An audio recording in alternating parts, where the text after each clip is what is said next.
bande pour l'étranger bamoni loboko ya nzambe esolo bazotatola ba vivre miracle ya nkolo Jésus-Christ de Nazareth asali ya minene na nzela ya télévision ya internet ndekolanda de la Foi TV yokozala édifié landa de la Foi TV konima na yo ekola de la Foi TV la chaîne qui nous enseigne pour la mwanzambe tokombaka te toye lisusu kopanza sango ya Jésus tokoloba lelo tokobomba te tokopanza sango ya inane de la Foi TV la chaîne chrétienne de la Foi TV tokoloba lelo tokobomba te tokopanza sango ya inane de la Foi TV la chaîne de la foi en Christ de la Foi TV tolanda ba témoignage ya bien ba émission chrétienne ba prédication ya foi oye kokolisa kondima na yo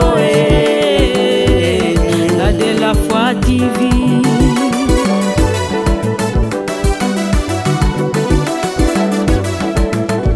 ba fidèle à CFC na Codef te pesa merci na Jésus na inana de la Foi TV esengo na esengo Jean-Paul Mayaka salisi ba fete belé na lola peuple o kufila na ngomba Golgotha o ngano ko kufila bangote.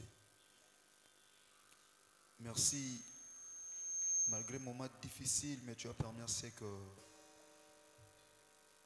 on a trouvé grâce que le pona premier samedi année nazali boso ya peuple na yo nakolo banon kolo merci na nyonso saleli biso na ba samedi nyonso eleka ya intermat et nazo suksama na ondima na bolingo yo kolo zo umsaliko na biso na nzela ba sacrifice tozo sala liboso na yo nazo suksama na kondima que ndenge samedi o intermat ya liboso ezo fongwama kolo soko misongilité o sala biso ka balongi ya on a tomboli kombono lokolo moum na nzela alliance o sala nanga lokolo simple instrument nazalaka devant peuple na yo o aza tellement précieux liboso na yo raison pour laquelle oyaki kosopa makila kolo yo nzambe mobimba pour que peuple oyo azwa kimia tombwama na moment on a telemi liboso ya peuple na yo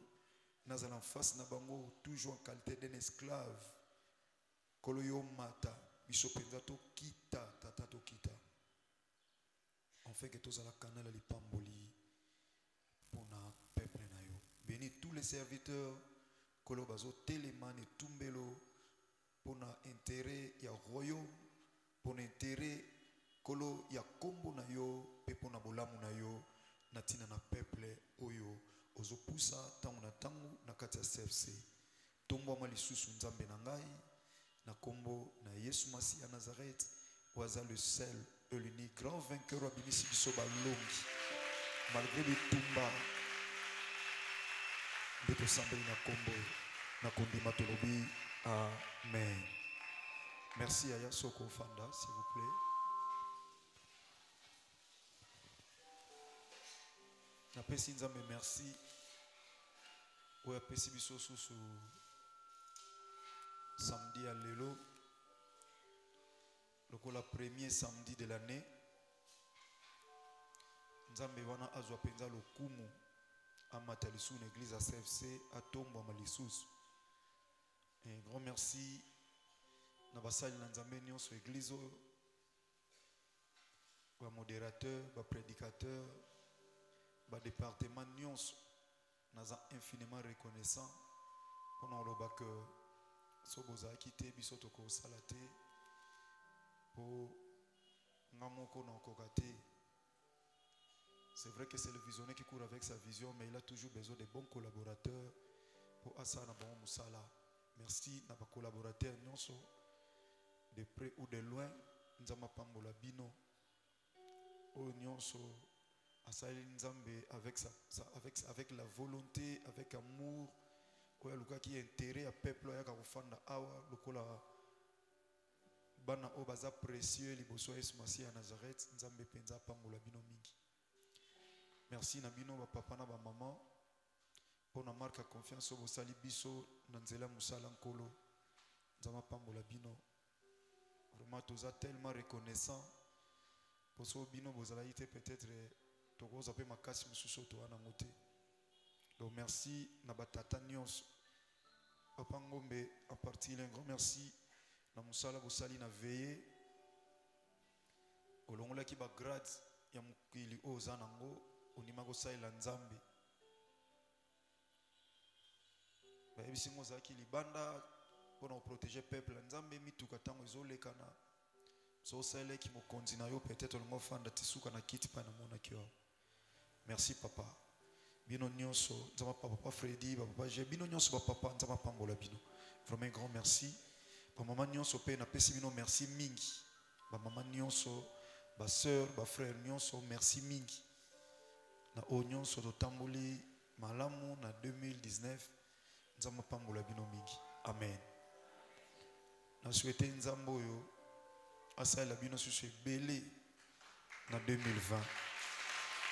Oya pasi boleki na on 2019 et landa bino te na 2020. Soko leka ki na ba moment pénible maman, papa, frère, sœur et na 2020 nzamba salo grâce oleka lisu na ba moment wana te. Amen. Na 8 ans ya ko méditer makambo apôtre Paul la sala parce que afandana Christ était mais asala makambo koleka ba disciple o bazala na Yesu Masiya Nazareth et pour sengana ko akota la vie apôtre Paul. Qu'est-ce qu'il a fait pour que asala parcours moko malamu oyo elekela même ba disciple o batambola pe ba mona Yesu physiquement, mais apôtre Paul n'a pas eu la grâce ya ko mona Christ. Mais on a réalisé, il a beaucoup parlé de Jésus-Christ plus que Bayekoli Batambola na Christ. Apôtre Paul, Pierre, Jean, Komi Makambo et Salama. Mais quelque part, ils n'ont pas beaucoup parlé de Jésus-Christ de Nazareth. Mais au monde apôtre Paul qui était venu après, Azolo Babylone Komoko plus Azo accentué mon combo Yesu Masiya. Au monde apôtre Paul, apôtre de Jésus-Christ de Nazareth. Apôtre Paul, apôtre de Christ. Donc il a beaucoup parlé de Christ, mais pendant que batu bafanda na Yesu Masiya Nazareth, ba lobela ye tending apôtre Paul a lobela ye. Na 8 ans ya ko réfléchir si vie apôtre Paul, na taliba acte posé na peuple, na moni Israël, na moni peuple ensemble, na tali na zongi, na moni ndenge ba yekola Yesu Masiya batambola ki na Christ. Tango ba bandi côté ya sango malam, oui c'est vrai Bible lobi na Actes des Apôtres chapitre 2, tango ba longwe na Pentecôte. Ba bimi ba Pierre ba tei sango malam et Bible lobi nombre ba tumandai ko mata 3000 personnes ba mataki après la Pentecôte on ba tei ki sango Yesu Masiya Nazareth. Mais na monité et pas ba bâtir ba église parce que tant où molimo mo santo aye c'est là où était le commencement de l'église. Ba apôtre Paul ba apôtre ba bimi s'il vous plaît ba kei ba tei sango malam de église et bandi Bible lobi na Actes des Apôtres première église ou église primitive.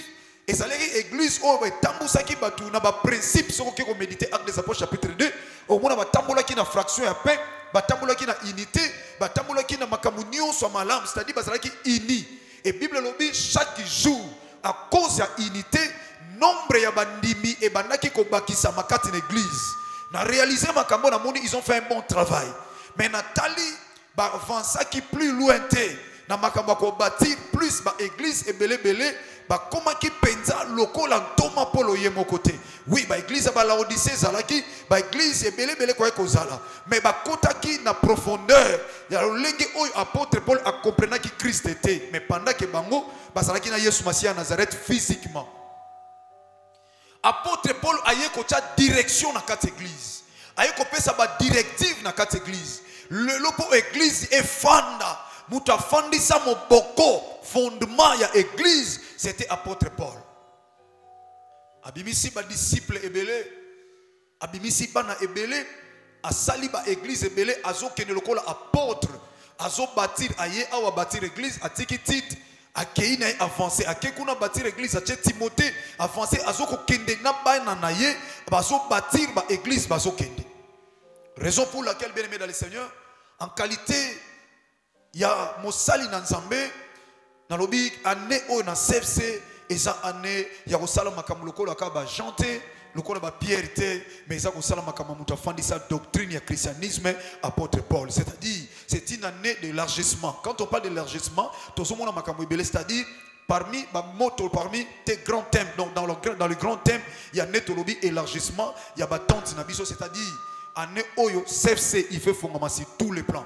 Et fongama na mangamitali ba lopango, et fongama na mangamitali ko bâtir ba église, et fongama e kende partout de la manière que biso totei awa ezana CFC moko ezana bandal, batu bazo bongo la mitema na bandal. Ezana CFC moko ezana masina kuna kota suka, eza pe na batu bazo bongo la mitema. Ezana CFC moko ezana kimbanteke na likolo, eza pe na batu bazo bongo la mitema. Apôtre Paul azo bâtir ba église. Église yokanga na débit. Pendant que tu bandi na débit boy, et ça na batu mususu o ba comprendre vision. Bien aimé, batu ba comprendre vision et ça bato yo ba mona pe bolamu na nzambe.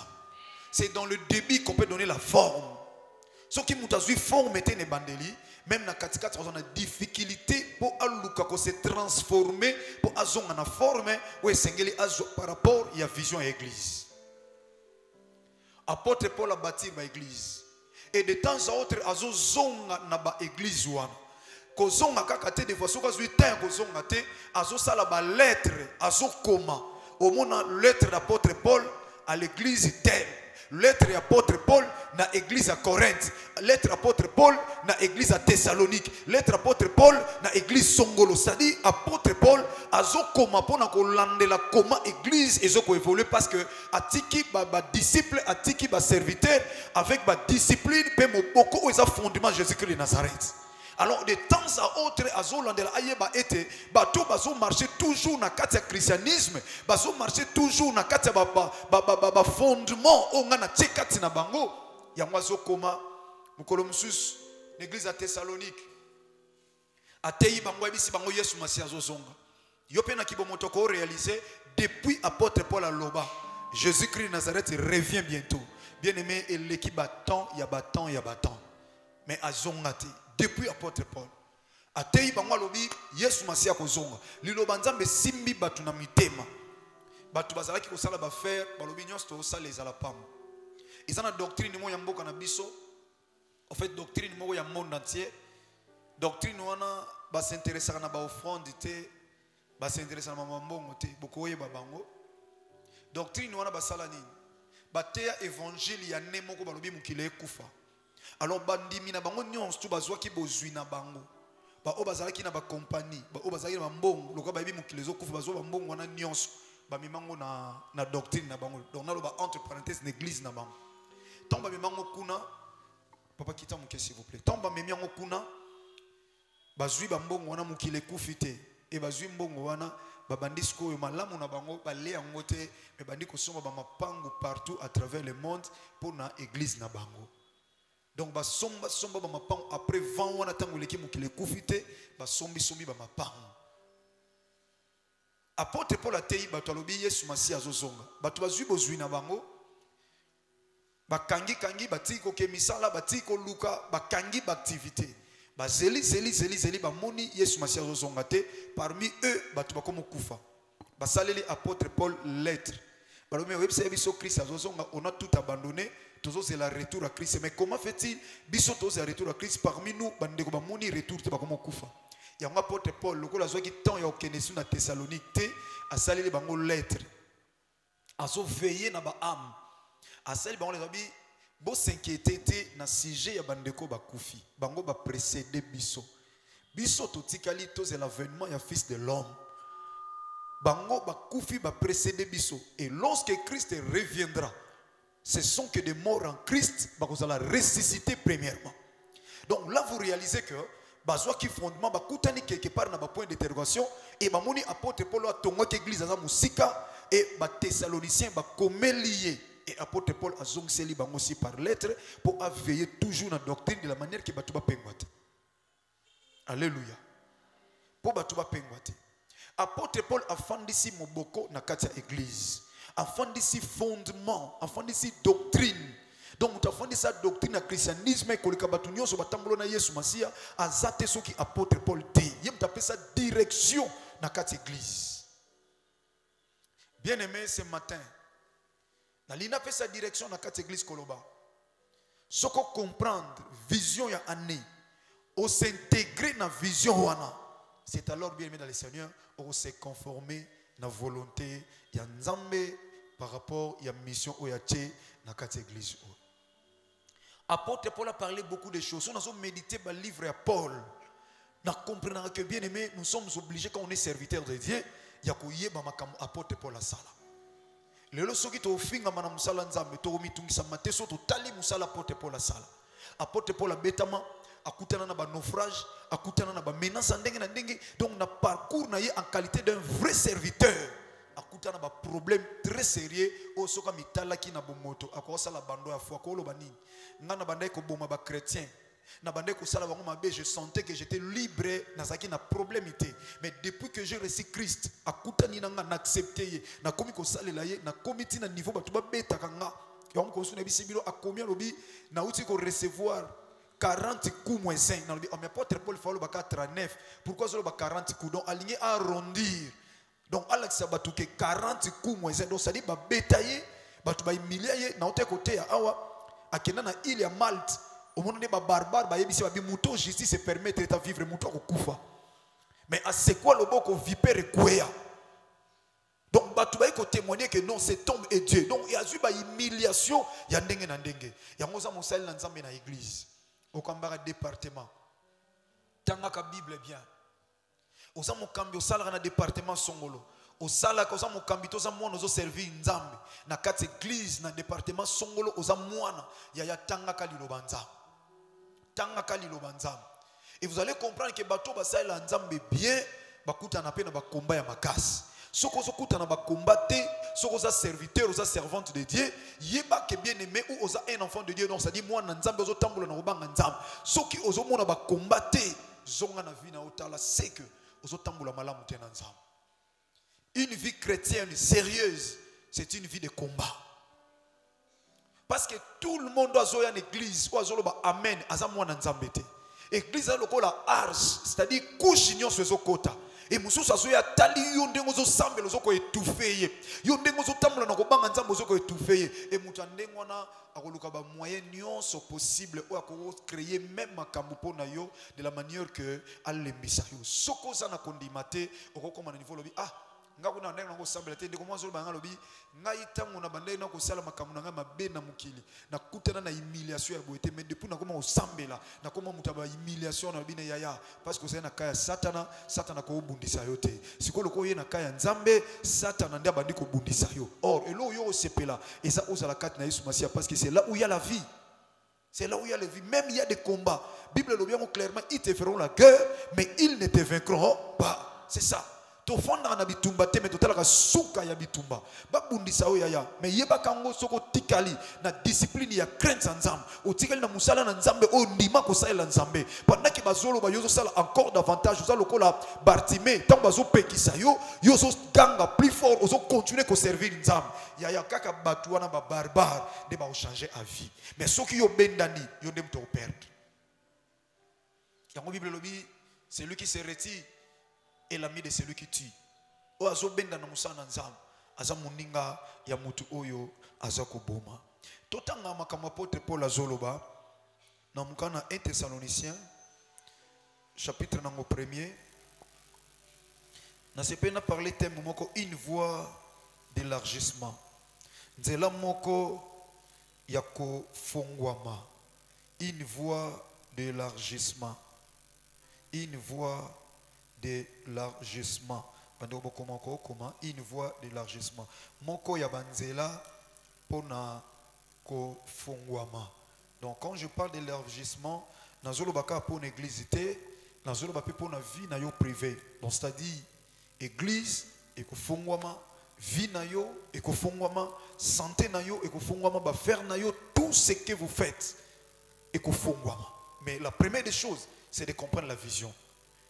Nous comprenons la vision d'un appel yo moko ya voix ce matin où yoko simba tant to ndole kana ba prière lelo eza jour ya ko fandi sa église par rapport ya vision ya ko fandi sa église et ba mikoleko ya to koti siko na 4 mais na débit tozo zwa directive on a lobi une voie d'élargissement 1 Thessaloniciens chapitre 2, du 1er jusqu'au 4e verset, ton sauté peut tout 7-8. Donc, yoko m'a bien aimé, s'il vous plaît. 1 Thessaloniciens chapitre 2, du 1er jusqu'au 8e verset. Je dois t'emmener autant un livre à Paul pour comprendre la mission de l'église. Oui, ma fille. C'est à Sarah. Vas-y. 1 Thessaloniciens chapitre 2, verset 1er. Je lis au nom de Jésus-Christ de Nazareth. Amen. Vous savez vous-même. Apôtre Paul a l'église à Thessalonique. Azalaki yemongote azalaki na Sylvain na Timothée o bazalaki bato azako tambola na bango ayena Sylvain na Timothée lokola ba disciple na ye lokola Élisée penepene ya Élie frère lokola Géasi penepene ya Élisée mais azwi ngolu ya kozala na Timothée na Sylvain na moment ozo solola na bandimi ya Thessalonique alobi bozo yeba bino moko. Vas-y. Frère, que notre arrivée chez vous n'a pas été sans résultat. Église CFC. Koyana biso basali na nzambe. Liboso na bino ezalaki te na kozanga résultat. Après avoir souffert. Yaya Fanda Siko, merci. Fanda s'il vous plaît. J'espère tous les serviteurs de cette église tant yaka ao liboso ya peuple 3 ans oyo toye liboso na bino toya quitté sans résultat chacun de nous a tellement chacun de nous a na service ne azo sal azalaki na objectif ya kembo ya nzambe tata emonisa manakati ya via mutu pour na siècle à venir et pour na siècle présent surtout fandi na siècle présent tokoboma lobby. Parce que ceux qui liweye, ils passent, mutafani na kati église qui est lifelo. Ils ont mawa. Raison pour laquelle, tant toya qui pas na bino, toya qui te sans résultat. Tous les serviteurs de Dieu, toya qui na résultat favorable. En premier lieu, ozala mwana na nzambe ya solo, o fanda kati na loba na nzambe, o tambola na kobanga nzambe, o tika ba fitilité ya mukili o eko fute lokote, o tambola na crainte ya nzambe. Na premier lieu oyeba ke mukolomo même Christ azongi te amisongeli nanu te liwa pe koki kozwa ngai na kufi et après la mort na s'attendre na nini na okende wapi na se donner te kana tonganda kwa bien na se donner te na somba lopang na somba mutuka bien na lata malamu na zala bien ba mona nga na za présentable. Oui, c'est bien parce que la bénédiction o eza terrestre aussi c'est pour nous zamba bongisa nyonso pona biso mais la première des choses, résultat na biso, liposo na bino tant tozo sale la nzambe l'église CFC, et ça que pour yo maman, papa, frères et sœurs, oyo oza awa o hérité royaume des cieux, o kota lola, o longwana ba fitilité, o longwana ko yoka makambo eza importante même na quartier, même na ndak, même na église, même na bisika musala. Oyo nyonso akopusa na penepene na moi sito mobile oyeba ayeli yo message nini est-ce que makambo ayeli yo ezo contribuer na vie chrétienne na yo ou bien ezo contribuer te so que ezo contribuer te tamie ya koloba non à quoi sert un homme ya kozana ba plaisir ya mukili oyo bakomona yake komela bakomona yake kolia bakomona une ambiance bakomona na milia batu bazo sepela pona mukili oyo. Mais ce qui Christ a zonga qui est enfer, à quoi sert? Il y a une Bible lobby et puis qui si biso ko sepelate. Nzamba sana posa to sepela mais à lobby na lilobane à lobby réjouissez-vous dans le Seigneur. Bo sepela mais katina na Yesu. Bien aimé, une voix. Il y a élargissement. Na début déjà avant qu'il soit dimanche. Vous avez peut-être la première personne. Na premier culte otobandi kopé sa ba voix ya liboso bien aimé dans le Seigneur yeba ke tango mosali na nzamba telemi liboso na yo oyo nyonso ko telema awa raison pour laquelle on ne fait pas passer tout le monde na kati ya chair oyo tel que na zoyebi sabino na lamuki na maladie pasi mi muta esambela pona ngai na yebisi bango na lobi je ne sens pas bien bopesa nga kisi na mela bopesa ngai atate ya moto na kwa gomela. Je ne sentais pas bien. Mais ce qui nous a poni motéité, nous obligé de faire le col esclave. On a beaucoup travaillé pour un réveillon. Et vous avez vu de 23h à 5h du matin aux Zoloba. Ce n'est pas une chose facile. Pourquoi? Parce qu'on sentait qu'on est esclave. Dimension culte, c'est comme là qui, ce qu'on tiki, veiller qu'on ait dans le culte normal. Parce que c'est un moment où le corps est affaibli, au sommeil réclame le mutu. Ce qu'on a activé, batu bakolala batu maba yeko lukanzambe mais opesi bango accès balali et aux ala passe raison pour laquelle Christ a se plaqué dans moment prière ba disciple balala parce qu'on est esclave tant on sala nzambe nyonso zo leka wazana objectif moko so nzamba tena mutema to invité na bananda kuna o libanda bazoleka na objectif moko ba pesa résultat o eza favorable liboso na yo yango toma pour la lobby to yaki liboso na bino te kozanga résultat mais tu yaki pona résultat moko ya malamu za likolo na bino toke ya Sarah verset 2. Verset 2. Après avoir souffert eux récit des outrages. Faut si sa phrase virgule na comité continue bandela. Après avoir souffert et récit des outrages à Philippe. C'est ça. Donc na simana biso ko nyokwama pe ko kutana na makambo ebele ya pasi na kati ya Philippe. Oh na Philippe kuna eza église moko pe asala akenda pa ba philippien asala bango pe église ateya bango yango zo mona na philippien là où bazolo makama pote pour lazolo ba Christ azala ki humilié jusqu'au rang des hommes asufra ki babaka ine kulus et na kulus ne la humilité wana père la souverainement élevé or pour ake parler makambo ya récit ya Christ ya humilité et aloka qui passe bible lobi asufra ki et puis akutana ki na makambo belé ya konyokwa. Donc ça dit parcours il y a une bonne vie chrétienne et ça va toujours entouré na bitumba et ça va toujours entouré na ba n'importe quoi ou peut-être aux akutu ozoye bangote. Apôtre Paul dit si mana konyokwa na Philippe voici ma fille. Comme vous le savez, lolenge bino moko ba Thessaloniciens boyebi pe boyoki sango ya makambo tonyokwa meli na Philippe. nous prîmes de l'assurance en notre Dieu. Oh, wapi oyo biso tozui prime assurance et pas ya nzambe na biso. Pour vous annoncer l'évangile de Dieu. Pour na biso tote ya bino sango malam ya nzambe. Yaya. Tozon ni ma souffrance basali na nzambe. Totoza na réunion na comité de l'église. Naza responsable spirituel ya entreprise moko ndamba sali classe comme pambwa nde tokenaki réunion kuna na salle na bango VIP toke to faina comité de l'église on a pris beaucoup de temps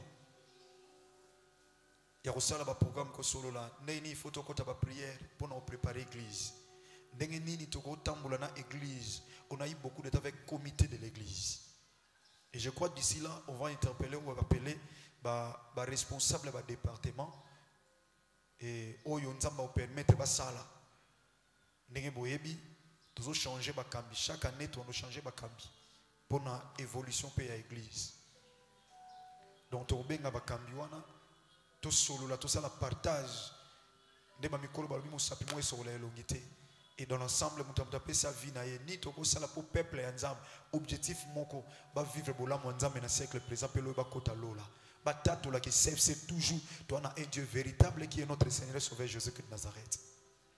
Tout ça la nine. Yango alobi toza primé pour nous annoncer et pas une nzambe tata pour nous annoncer évangile ya nzambe. Vas-y. Au milieu des biens de combat. Na kati ya bitumba ya makas. Na kati ya bitumba. Car notre prédication mukomsu na ebisi de kwa lobi na komi quelque part na musana na nzambe na senti douleur makas na ebisi ndeko musana na nzambe soko lingo sala ngo o senti pasité faut à l'aventurier oyebi un aventurier dans l'œuvre de Dieu ata sali ba aventure ata batu ba lobi ayebi ki yango ba aventure ayo ko ne pasité mais oza sérieux ceux qui bazo quelque part ba lobine à aventurier et ça la moi passe mais le quoi ça ne le kwanza à continuer chemin à comprendre que ça na ka ba vent ya bitumba ou ezoya mais o ya aventurier OK ne tout droit il y a des hommes de Dieu au ba mela mama sanga eza na bana na nzambe oba mela ba masanga mais ata balobine yango yo tika masanga te wana ngomeli masanga a senti à l'aise parce qu'il y a un aventureux un enfant de Dieu mais permettre ngana lo baza aventureux parce que un enfant de Dieu a komela masanga te un enfant de Dieu a ko tambola na vie à désordre te. Apôtre Paul alobi ya côté ya évangile au milieu ya ba combat. Si vous êtes un vrai enfant de Dieu, je le répète, un vrai serviteur, il faut s'attendre à un combat dans la vie. Une vie chrétienne sérieuse sans combat et sa vie chrétienté. Na katanda so boza couple bo tambla no banganza so bona bitumba te na lobi mwasi na bo benda na te so bo senti pepe mo bitumbe so komela binote bozonga na prière otuna nza poni to tambla bo apparemment to tambla na Satan po yango mo amenacer biso ezate mais so to tikiye na nzela le biso foto sadi foto kutana na ye so bo sali nzela moko te na ye bo kutana quelque part mais so bozo marcher ensemble na diable bo tikala ko kutana te yango ndima komba bien aimé. Apôtre Paul alobi to kutani na ba komba ya ndenge na ndenge liboso na musala na nzambe. Oui ya Sarah. Car notre prédication ne repose ni sur l'erreur. Poete matea na biso e fandi samaki te na tina na ba erreur. Na ise bino muko mususu. Un homme de Dieu alobi nanga mon frère sambela ta pona nga pe na koma na batu lokola yo. Abeta loboto otambola na mutuka na ye na mboka moko.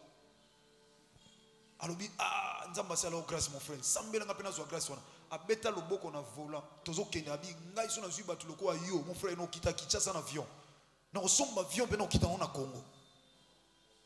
Donc ça dit musala nzamba za na posa bantu baza le belé pour azwa mbongo mais pour préparer bango pour na lola te abeta loboko abi mon frère nga so na za na batu loko yo na osomba avion no kita na Congo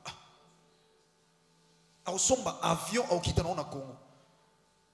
Donc ça dit foule ya bateau baza na CFC pour na yeza lokwa marchandise. Bien aimé na kati église on est béni. Et ça bateau bana mbongo bana église. Dans un coup de téléphone muso benga lobi pasteur moi si ya patron na biso a prière pa na yo. Atika mutu ka quelque part bayaka pena boye aye batiki mutu ka quelque part akita ko sambela so oye bayita ya simple mais moi ça me condamne. Donc ça dit une grande personnalité ya mboka na biso. So za passer à muibi pesa numéro na ye pesa numéro na ye waka nos mama kingandi na suka kutana na posa omera bata sutu ki passer ayi ngandeli ale comme landeti na banda adresse za wapi ale na masakola lukuta nzama pesa nga vision na biso photo tele makasi photo la ndelo wa prière ya 4 jours ba prière comme que luka ngona objectif so ke una toke bondela tozi mo enveloppe tozongi soki na telemi na église na lobina na posa batu ba pesa nzambe $500 $1000 bien aimé grâce à nzambe pe na bolingo na ezali to déclarer pe maloba ekokisa mais est-ce que nzambe mutatindi est-ce que nzambe mutatindi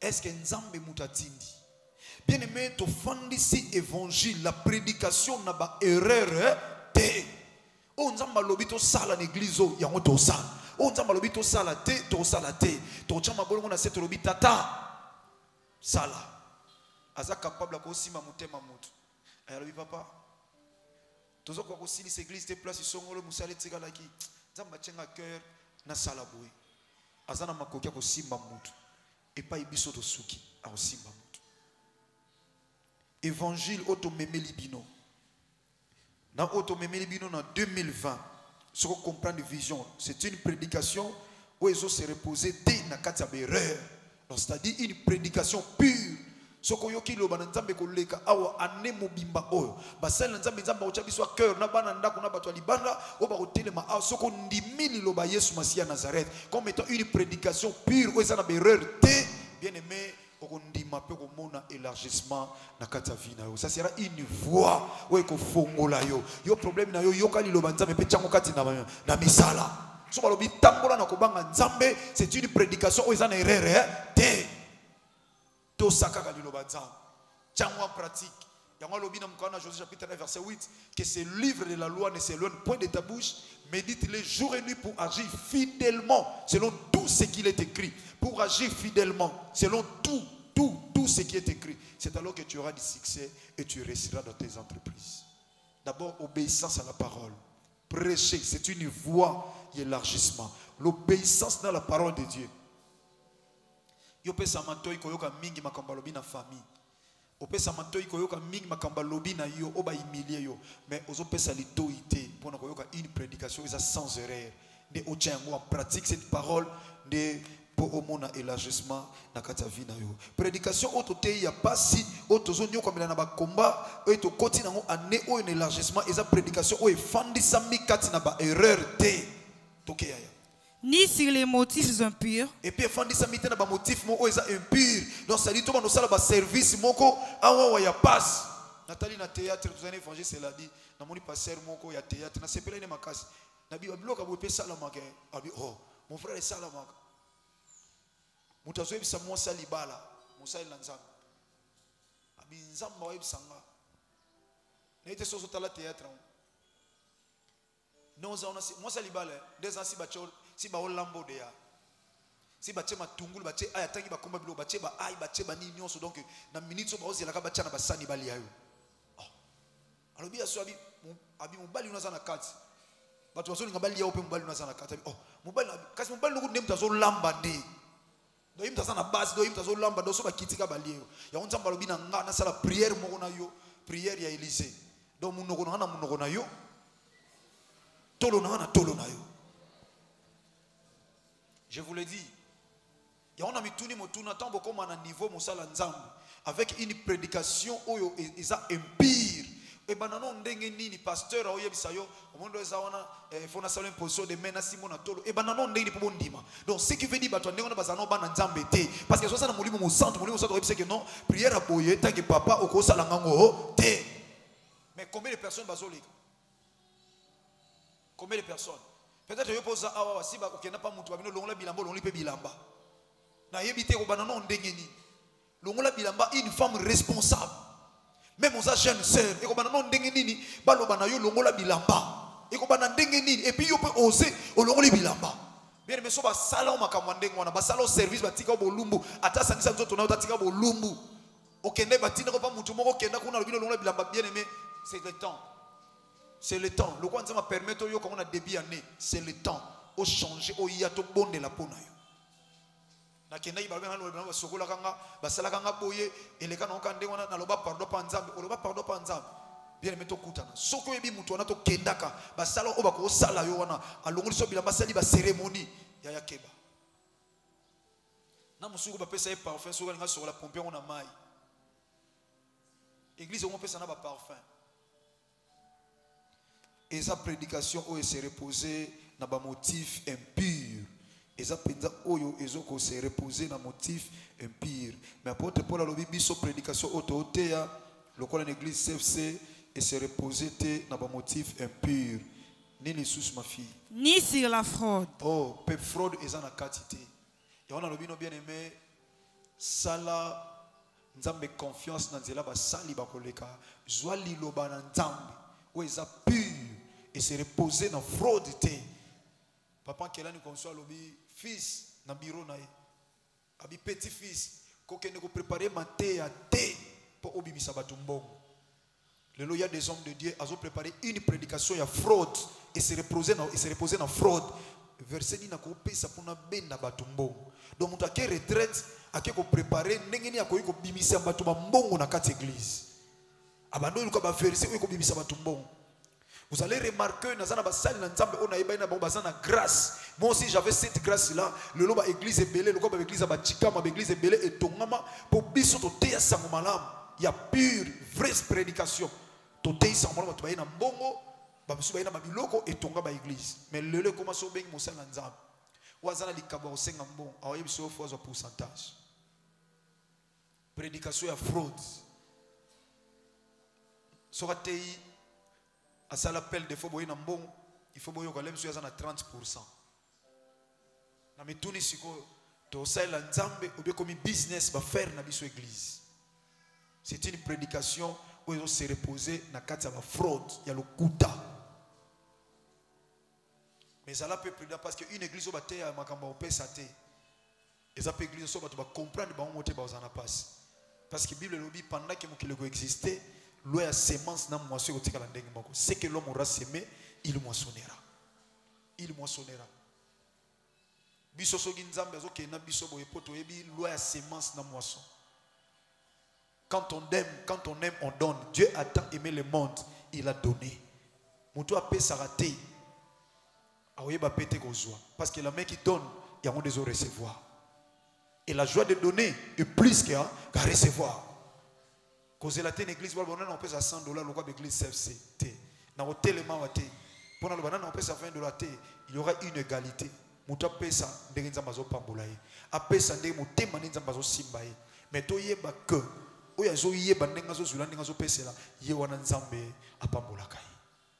élément très important dans cette parenthèse, dans l'année 2020, pour l'élargissement, c'est aussi l'une des voies où il faut élargir l'espace.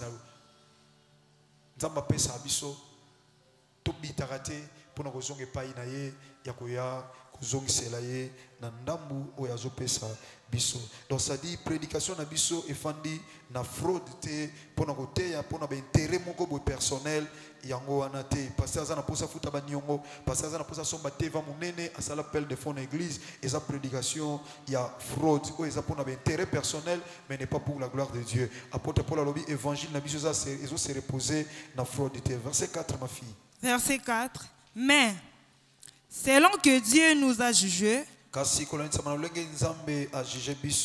digne de nous confier l'évangile, ainsi nous parlons non comme pour plaire à des hommes,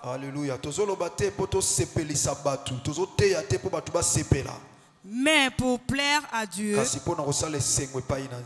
qui sonde nos cœurs. Bien-aimé, évangile les auteurs en 2020 dans cette église pour l'élargissement. Il y a vie na biso ya musala nzambe. Bien-aimé, tote ya ngote pona osepeli sabat. So na lobi tambula na obanga nzambo lingi na yote na zote ya te po sepela. Mais na zote ya po nzamba sepela. So c'est l'évangile seulement européen ça oka ke sengo. Au sauter au pèse offrande au scellé. Bien-aimé, au zélango, oui c'est bien, tu as déclaré. Mais tu as dit même la déclaration, même on ne le fait pas pour nous au plaisir. Et on ne le fera pas dans cette église d'année 2020 pour nous au plaisir. Mais c'est pour faire plaisir à Dieu. Gloire à Dieu, nous n'avons pas sepela. Mais tu as dit que parce que l'évangile aujourd'hui, ils ont pour nous faire pleurer, pour nous sepeli samukili, mais ils ont pour nous sepeli sans. Même ceux qui ont et plaire yote, mais nous voulons que Nzam oya benga biso akwa ko sepela na évangile pire otozo pesa liboso na bino o eza na fraudité ezape na esprit impureté. Verset 7 à 8 pour tout succès. Verset 7. Mais nous n'avons été pleins de douceur au milieu de vous. De même qui nourrissent, prend un tant soin de ses enfants. Donc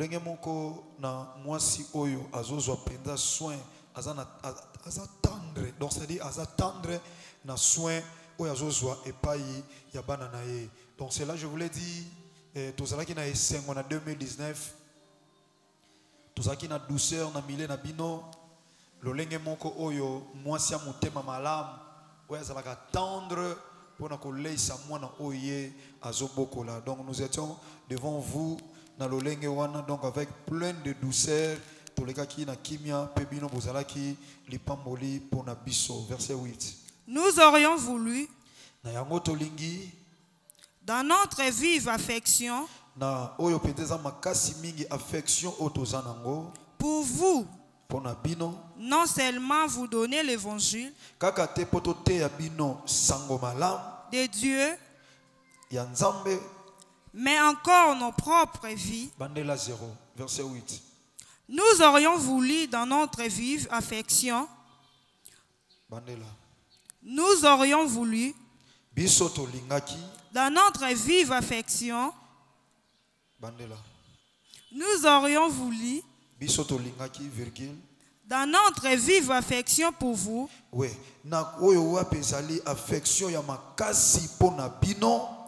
non seulement vous donnez l'évangile de Dieu, Voilà, kaka te poto pesa bino sango malamu ya Nzambe, mais encore nos propres vies, kasi oyo pezali bomoi na biso moko. tant vous nous étiez devenus chers. Tango bino bokomaki cher pona biso.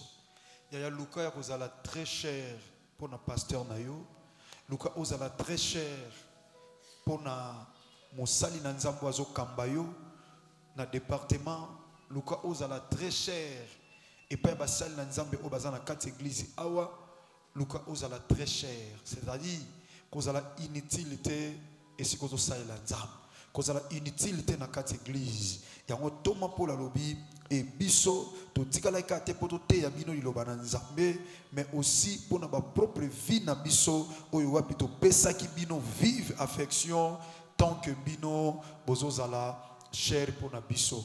Ya tikala kozala très cher pour na pasteur na yo, zala très cher pour na église na yo, zala très cher pour na mokambi na yo, zala très cher et très fier ya église na yo. Et ça là c'est que l'église nayo est avancée. Ça là c'est que Luka intérêt ya ndako na Nzambe, Luka intérêt ya Nzambe katikati na misala na ina o église. Et c'est alors Nzambe a refongolela yo ba voix o ekozala ya élargissement pe retourna ye. Soko lingo vivre élargissement na année 2020, Luka ozala très cher liboso na Nzambe, liboso na basali na ye pe liboso na lingomba na ye. Voilà l'une des voix o ekomema yo na kati ya élargissement. Parce que nous sommes venus avec l'évangile pur dans cette année 2020 pour na yo otatula Yesu Masia azanzambe na bomoi. Amen. Totele misika tozwami s'il vous plaît. Merci no beteli kolo maboko.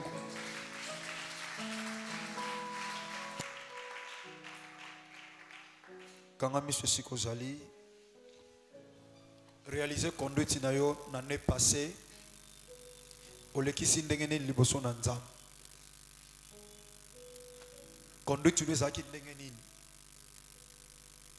Est-ce que vous allez qui cher et pas inanzam? Vous allez qui cher et pas bakambinayo? Vous allez qui cher pour na église ya nanzam? O nzamba pesa yo. Est-ce que vous allez qui cher? Apporte pas l'habitant ou bokoma qui cher pour na biso? Pe biso to mi pesa qui n'affection. Kaka te pour na roté abino lo bananza même pour na même ba vie na biso. Même pour na ba vie na biso. Ceux qui basel na Nzambe bandeko se sacrifier ba kambi ba ngomba na losam. Basel na Nzambe ba sacrifice pour na yo nzoto ezo konda pour na kondima nzoto ekufa kasi kembo Nzambe mondisa mana bomo ina yo. Est-ce que ozaki cher pour na bango? Ozaki cher pour l'église, ozaki cher pour na Nzambe. Obe bandeko se considérer lokolo za inutile. Na ina rappeler yo yaya vraiment na Nzambe liboso na Nzambe azaka inutile te. Ata mukile zo mono za none loko te oza utile. Ata mukile zo mono pamba oza très utile surtout dans cette église. Oza tellement important, ma sœur oza importante ma maman. Peu importe les situations sont traversées. L'homme voit ce qui frappe les yeux, mais c'est Dieu qui voit ce qui est à l'intérieur. Batu bazo mono tina te mais Nzambe bazo mono motuya. Et biso na quatre églises ya otozo mona importance na yo na quatre églises. Attendant nos pambos mité, mais c'est très important. C'est qu'on a rappelé yo très important. Est-ce que yo peut demander qu'on se sentit qu'on a cher l'église? Ou peut demander qu'on se retire au monde local aux pamba ya aux pambate. Ce qu'on tambola ki bongo. Ou demander qu'on y bate o yo za na quatre église. Na lingi yo banda ko sambelo bananzam. Na lingi tende na mimona ki na boso une église na ne passé. Et ça l'olenge moko na 2020. Na lingi nyonso bando moni sanga lokola pamba bona bando eko kokate na zalaki pe cherté nzamba pamba olanga mais na zalaki cherté l'église na sana mayele na mutu mais na sepela ki pete mayele wane salela yo na yebi mwa makambo ebele na ko sala na église opona ko sala un de plus mais na sala ki yango te na bando eko me considérer te lokola na za cher na kati église yango na sengi tata limbisa nyonso che kati na lokola ba capacité ba compétence na salela yo cette année pour que ça la moko ya banzela. Alléluia. Moko ya banzela ou ko fongola ngai. O sambeli na kombo na Yesu Masia Nazareth. Sambela mama na papa sambela ya pardon s'il vous plaît. Sambela oza iti na lingo za la chair cette année. Oza la très cher pour ton église. Bokili oyo bokomi tungisama bokonyo kwama bokosala na mawa.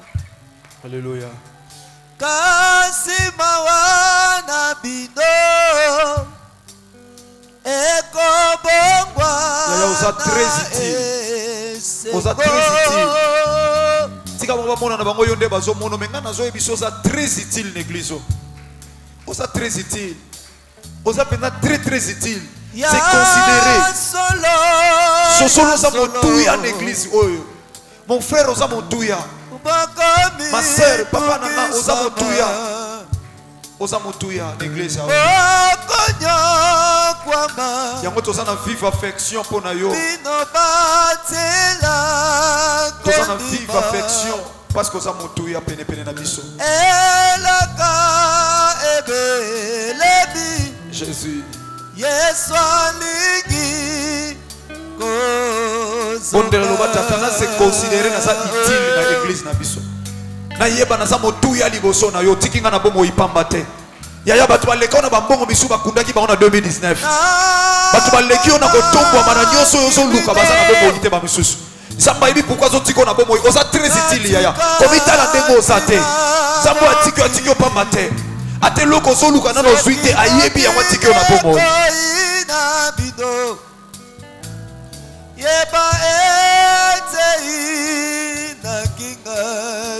C'est considéré ça très important dans cette église. Ce qu'on s'est considéré aux à la voix moko yaya, il y a élargissement pour l'église. Ce qu'on yebi oyo sali aux à la voix élargissement pour la vie na yo. Kaka pour les prédications, t'es pour l'église, mais pour toi aussi, pour ta propre vie. Alléluia. Zambalo alobela yo. Oza lisuze ndemo za ki ane passion so imona na papa. Zoko za motuya, oza motuya liboso na Nzambe. Oza très cher liboso na Nzambe yaya. Oza motuya. Oza utile na musala na Nzambe. Oza important na musala na Nzambe. Bonne église oyo. Yaka okabangai kati na mokili oyo. Alléluia. Yakote buisangai kati na mokili oyo. Oh kaba Yesue kabangai Yesue kabangai Yesue. Merci. Yaya na lingo sambe. Lobana Nzambe. Pesanga makasi. Pesanga makoki. Bien aimé, okoza oza mayele wane kosa la Nzambe. Na oza na makasi wana te. Okoza na ba initiative, ou ko construire, ou ko baksa un de plus dans cette église. Église est connaître l'élargissement. Même Nzambe peut élargir l'espace na yo. Mais tant musus makasi ezate. Okoyi ko zala pe na makasi, tant musu makoki ya kokokise loko oza na mopose ezate. Oza na makanzi malamu mais makoki lemso ezate. Oye bisanza pesanga makasi. Pesanga makoki na salela yo. Année 2020 kolona luka élargissement ya ndaku na yo, ya musala na yo, ya église na yo, pe ya vie nanga. Kolo wana na élargir espace église na yo. Vie nanga pe comme élargi. Banda ko sambela yaya na kombo na Yesu Masia Nazareth. To sambeni. Senganza mapeso makasi, apeso makoki. Toke CFC musique, apeso makasi, apeso makoki.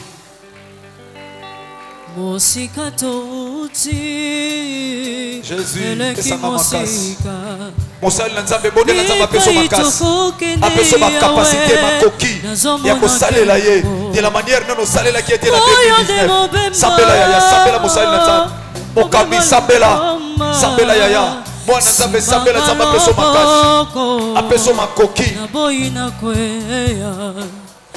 Na bondelio kotikanga te poseza na koma Jésus pesanga makasi kondima nanga yo makasi na ngana okokate pesanga makasi Ondimananga Yesu ekobotani misala Asengise makasi Upesaka na Yosef Atana bolo Élargir espace ya ecclesia.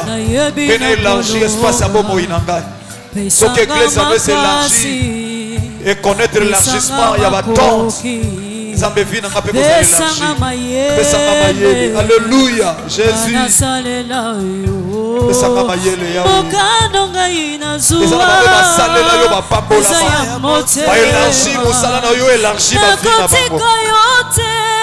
Jésus.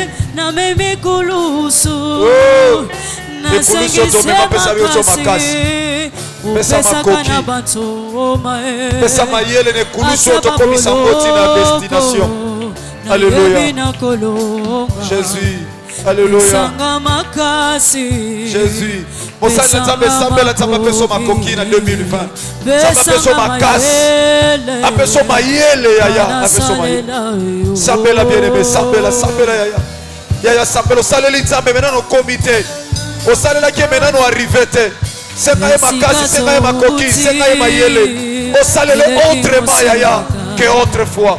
Alléluia.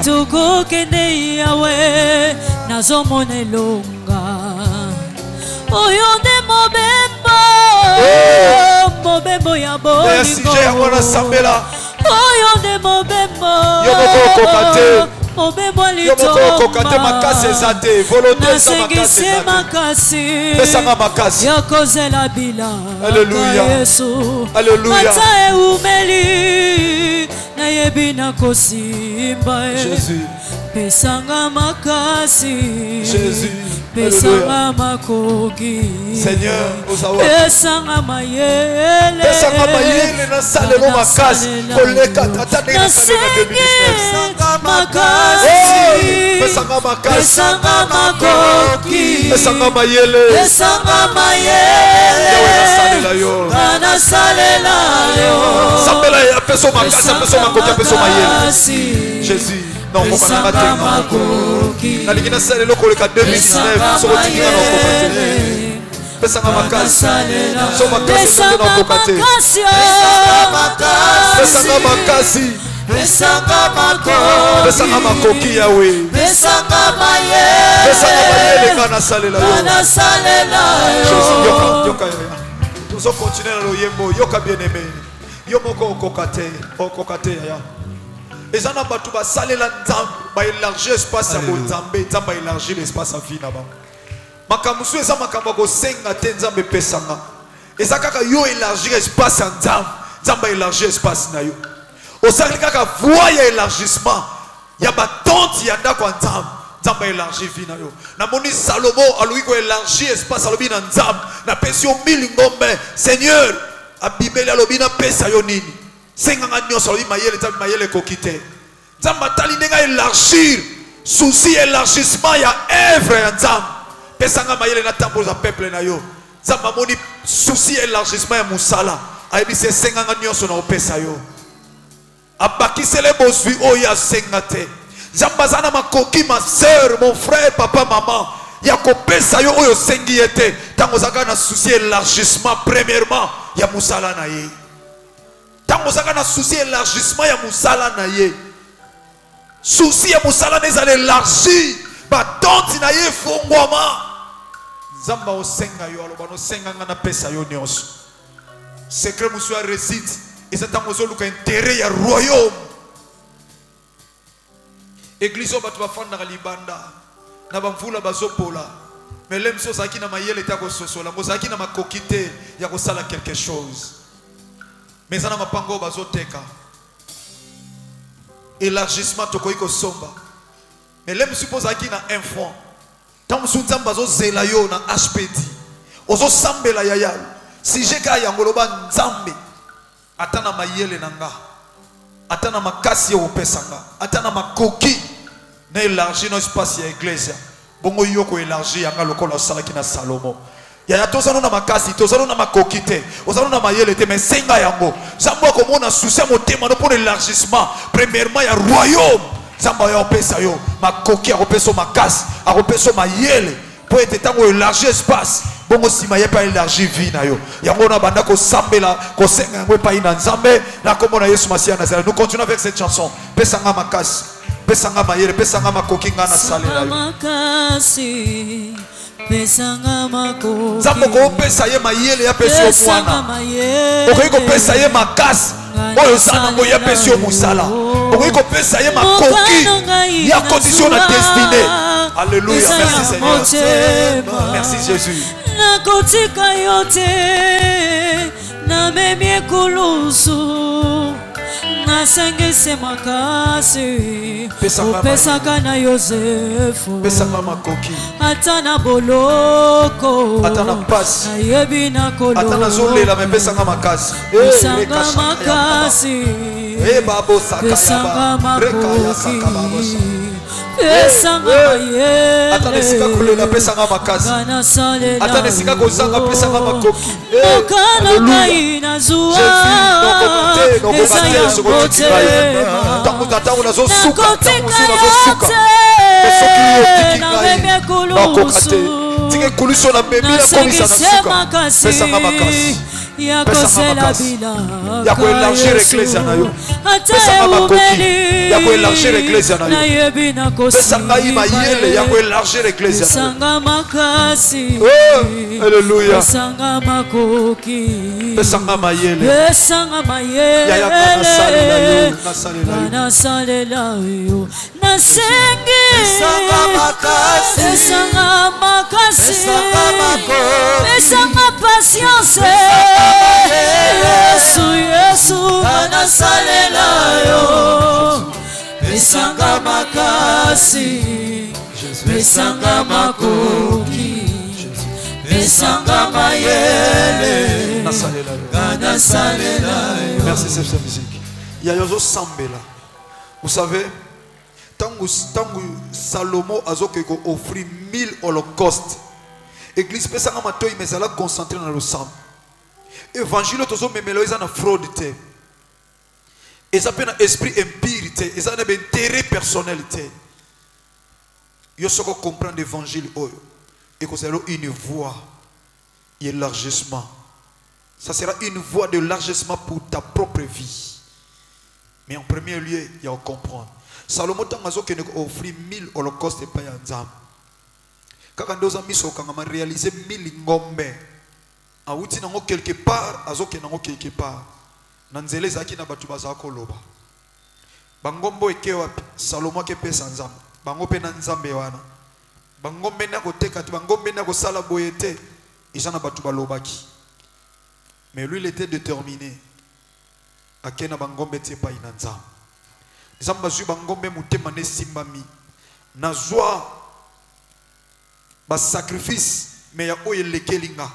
Abimeli na butu alobi senganga nyonso na opesa alobi te pesanga ka mayele nzamba alobi ne te mayela pamba te mayela mobolo bandimaka te pendant que kozala mukonzi ekozana moko ta koleko na bozwi na réaliser Salomon senga ke mayele asenga ki mbongo te asenga ka mayele asenga ki bozwi te asenga ka mayele mais nzamba pesi mayele ya wakatali kababa so ibale bazo wela mwana azwaki la sagesse divine pour senga ke pa ina nzambe mais bozwi oya swaki asenga ki ngote bien aimé na nzela ya kondima ko boya ko yoka batu ya ko sala o nzamba zo tinda yo. Écoutez l'église même dans le domaine couple. Ce que Abraham a dit Sarah, nzamba senga Isaac. Sarah linga lingate, Abraham linga benga matata ya mabota minenete. Même dans le domaine couple, ils ont les cambo benga sali, ils sont individuel. Bible lobi na Matthieu chapitre 24. Moi c'est normal balo la mbetu moko na tangu na suka mais moko akei moko atikali. Soki Abraham ebisaki Sarah nzamba senginga mwana, Sarah linga benga ndoki. Nzamba liaka batute comment senga mwana. Abraham avait compris. Ils ont makamsu ba partage na couple. Mais na bon nzambe na makamsu ko sala mais pesi kimia na libote mais ipe lipambo lilobi. Partenaire moko pas bénéficier na parce que sala ngo pour intérêt à couple liboso na nzambe mais liboso na mutute. Ozo sambele pa ina nzambe. Ozo ba Seigneur oyo nyonso kozali baku pona voie d'élargissement ya musala na yo premièrement pour musala na nga vie na nga pe fungwa ma santé na nga nyonso ya nga makamna kutani nango année passée nakuta nango te ane oyo nalingi maloba nyonso nalingi esprit nyonso oyo etelemelaka nga koloba yo lingo osala bolamu mpo na élargissement ya mosala na nzambe keba tala esprit wana eza mosika na nga esprit nyonso ememaka nga mosika ya volonté na yo na ne 2020 nasalaka mabe nazongisa boye elongwa kati na nga ozosambela nzambe mpeso makoki wana ya koekarte yango na vi na yo sambela na kombo Yesu Masiya ya Nazareth pesanga makasi pesanga mayele pesanga makoki kolo ya koresiste liboso ya esprit nyonso oyo kotalisa nga baintere personnel me baintere ya royaume te sambela yaya sambela pesanga makasi pesanga mayele pesanga makoki nga nasalela yo koletsama na volonté na yo sambela bien aimé sambela yaya makambo okosenga te me nzambe osala yo parce que ozosala makambo Yesu esika na suki wana nde yo bandi nasengise makasi opesaka na bantoma ata baboloko nayebi nakolonga pesanga makasi pesanga makoki pesanga mayele nga nasalela yo mokano ngai nazwa eza ya motema nakotika yo te namemi kulusu nasengise makasi ya kozela bilaka Yesu ata eumeli nayebi nakosimba pesanga makasi pesanga makoki pesanga mayele kanasalela yo nasengisa makasi pesanga makoki pesanga patience Yesu nasalela yo Yahweh pesanga makasi pesanga makoki merci merci Yaya s'il vous plaît pardon na komba Yesu Masiya ya Nazareth fongola kama boko mibale tata na sambelio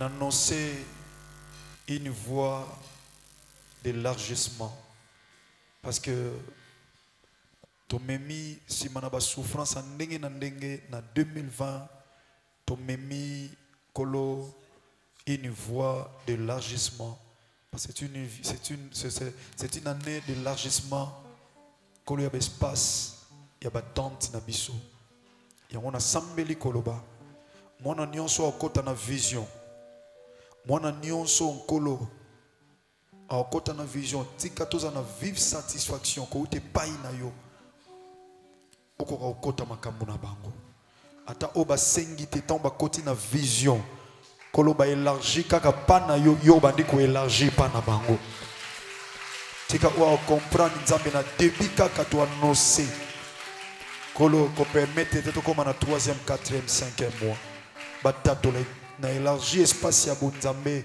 nzambe élargi espace ya ngana libota na ngai batante fongwami na vie na biso na famille na biso na bandeko na biso parce que j'avais compris la vision de l'année merci tike salamela mwana na nyonso papa maman frères et sœurs na kombo na Yesu Masiya ya Nazareth nzamba bomoy nde na kondima to sambe lokola peuple moko pe tolobi merci Seigneur Jésus-Christ de Nazareth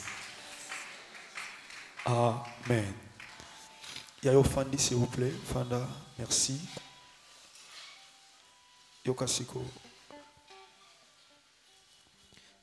lobby toujours ça la ouverture officielle devant Dieu et devant l'église il y a opération HPD 2 HPD c'est qui veut dire achat partiel pour Dieu. Tomanakiango na ML de Paris et Pablo Blanchaye dit ezaki na 2016 ou 2017. Tobandaki na 2017. Tobandaki na 2017 merci nzamba pa mola bino pour webe église na bino malamu. Tobandaki en 2017 et on a eu tant de témoignages où ils ont continué tilelo. bato ba contribuer pour na achat parcelle oyo ti lelo bamona loboko nzambe nzambe ayebisa nga lobi makambo yetu zongela nga kala te alobi bato ebele na otinda na église me ba musika ba otala ntango bosomba lopango baoya bamusu bamona jeune garçon wana bambongo lopango wana okima ne kaka okene poto ti bato balobaki ebele ndeka tote awa nsima na osouffri pour l'évangile lelo nzambe apesi biso bapapa responsable bamama responsable bajeune sœur bafrère responsable oyo baza na biso awa baosambela na biso et c'est une grâce et nazondima ke ata nzambe alobi na yango lisusu te mbala oyo mais nazondima ke so toélargir même na bato oyo balekaka na makadam oyo bamisusu baloba n'importe quoi baya oyeba nzambe oyo toza na ye ntango nzambe osala biso grâce cité oyo ekomi cité de la foi en Christ ntango baomona bahôpitaux centre hospitalier de la foi en Christ ntango baomona école chrétienne de la foi en Christ nde bato baocomprendre abandoni ma église ote me mwana nazotanga na école ya église mazofuta bafrère ya mikie nde moko baoyeba suto wana nzamba solo donc on peut prêcher de plusieurs manières donc on a tant de visions et nzamba salisa biso yango wana nalobi lobi tozoko annoncer officiellement ouverture il y a achat partiel pour Dieu nzamba pambola bandeko nyonso baza à l'étranger ba contribuer ebele naza na mwana nanga moko azali na cas stérilité banda bala botaka te mama ne tosambelaka na aza na France apesa HPD achat parcelle apesi ya ye apesi na ya mwana na ya apesi na mwana ngo kombo me mwana ngo bota matna no te azwa pe na nuzemi te mais lelo nde nazoloba na bino ana mwana na maboko ezaki bitumba me tolandela mwana wana komone bien heureuse topesa ye kombo avant banana ML mais lelo mwana za maboko na bondeli yo senga nzamba peso makasi apeso makoki apeso mayele o élargir espace ya ndako na ye de façon que bandeko bapolaka ata mukolo moko bakomi babatami na ndako moko eza pe moko alo soisa Seigneur kanisanga ndenge biso toloba ne po na ndako otilelo sona komi na suka Seigneur souviens-toi de moi na ba sacrifice ya kosomba kotonga ndako na yo na ndima na sacrifier na rappelai Ézéchias na tanga passe alobi Seigneur souviens-toi de moi azwa 15 ans baba kiselai donc liwe ko longwa koza bolamu mosaleli nzambe ya ona ne oyo nzamba salo grâce ala parmi bato liboso oyo bakoya pona HPD to élargir nzamba ko élargir l'espace na biso donc lobi tozo ko lance tozo lansango et to bandande to bandaka 3 mois oya koki pona 3 mois c'est-à-dire année mobimba oyo ndeko nyonso a totalisé $250 donc pour année mobimba il y a 3 mois ils allaient à combien $60 si on décompte $60 tu payes batch il y a 3 mois si on a payé 120 tu payes il y a 6 mois et si on a pamboli aux $250 non ba mo binga na payé 250 tu payes il y a 12 mois tu payes on a la coste il y a HPD tu payes sur la coste HPD. Donc année oyo tozaka na babatch mibale o to kosambelela nde tozalaka tolati pour activité pour na sensibilisation tozaka na HPD pe tozaka na cause de la foi.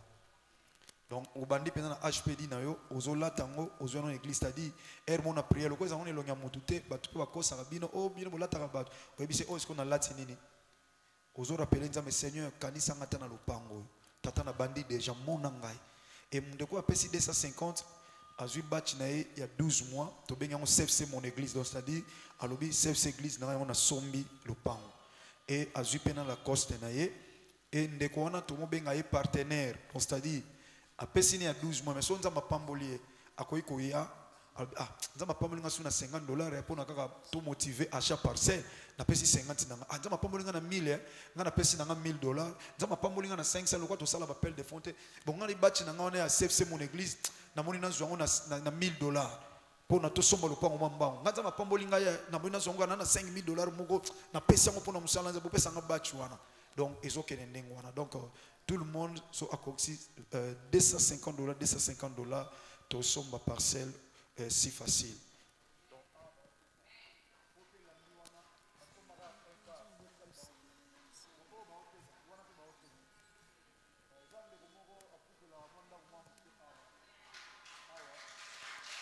Yoke église.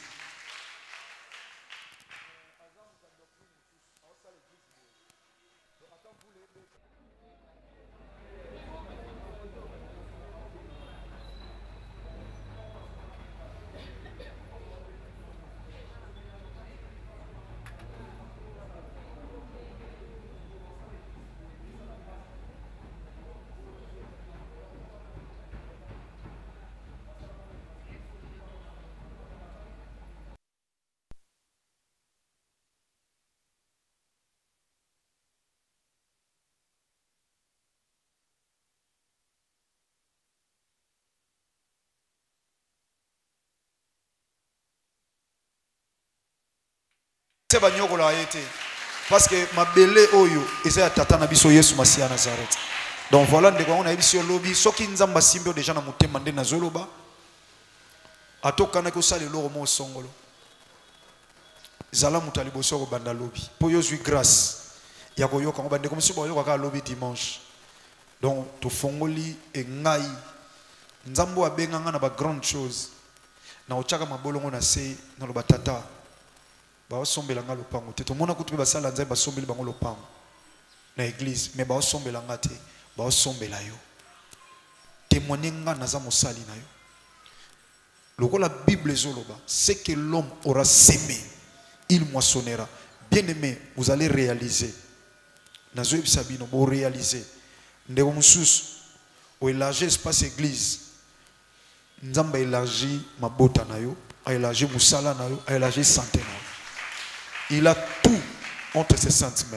L'objet de ça mande quoi étranger, compte bancaire, numéro de compte bancaire, il y a église, il y a awa, tu peux ça banque ya libanda, il y a association de la foi en Christ, ba o bazan difficulté au tina na compte bancaire awa, nde ba ko lexambala moko na église, pardon na compte il y a association de la foi en Christ, bango bando informer biso, lokola maman d'être ça sérieuse et oye ça biso ba leximbongo boye biso awa, tozo koma bandeko o ba lingi peto to remercier bon ça dit to laksa bon que bon est commis to no sango ils en ont les sous monter ça le lendo te to lobi kata komboka maman na biso tel mais to lobi pe mboka te to couvrir à reconnaître que bon on a cotisé qui est peut-être na partie à poto et commis déjà na Congo ba signaler que bon est commis et vous allez pas moyen pour protéger ma grande sœur il y a Odette de la foi pour l'association en Namsa Nzam.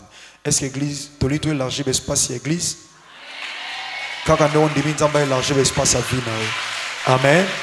Merci. Ngana yo to sala lobi bato liboso to sala ba exemplaire poto to matsape ko ndima bande ko mususu ane oyo to zwa awa to zwi kuna lisusu. Amen. Kola pambola biso to sambeli pona offrande d'action de grâce tata to sambeli pona offrande d'action de grâce.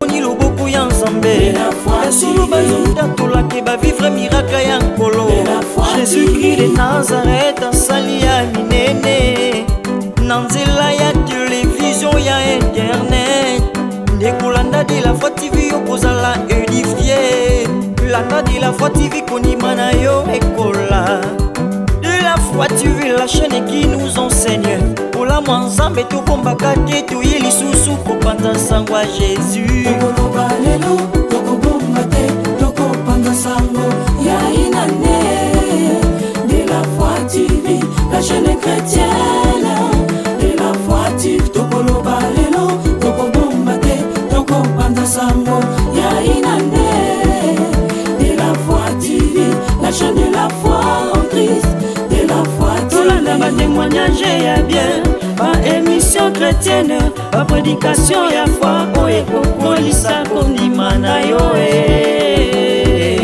la De la Foi TV